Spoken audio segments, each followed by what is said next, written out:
Everybody, today I've got for you a Dollar Tree Shadowbox upgrade. I am super excited about this one. It was so easy to make.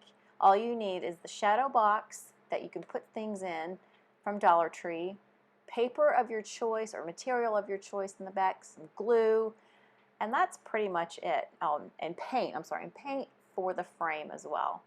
So with all that said, let's get started. Step one, you're going to pop out the back of this box. It's glued heavily on one side, but it'll pop out fairly easy. And once you put it back in, it's going to be fine. So I don't like this background at all. I've chosen a scrapbook piece of paper with more of a wood beachy feel.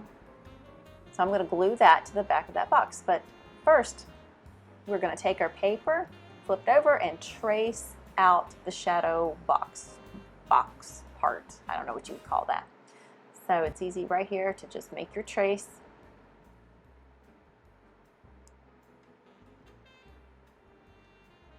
And then you cut it out. And what I like to do, I folded the edges to where it will glue down a little easier. Step three, just take some glue after cutting it, and then you just want to glue inside this box.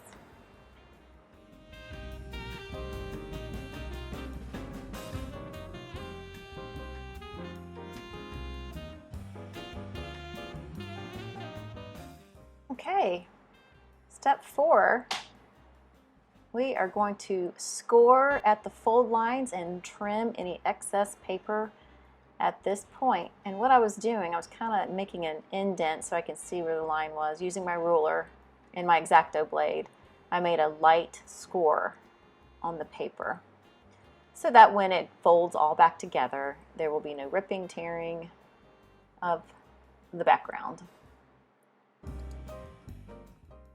Okay, I painted the frame with just run-of-the-mill DIY standard chalk paint that I got at Walmart. And I'm going to put the glass back together, and I'm going to give it a little bit of a cleaning so any fingerprints on the inside will be gone. Okay, and here is the final project. So sweet and so fast and easy to do. And here's the final project on my mantle with other beach stuff. Well, I hope you enjoyed this. Thank you for watching, and I hope that you will subscribe for more easy DIYs to come. Hit that notifications bell. It will tell you when I'm uploading the next video. Bye-bye.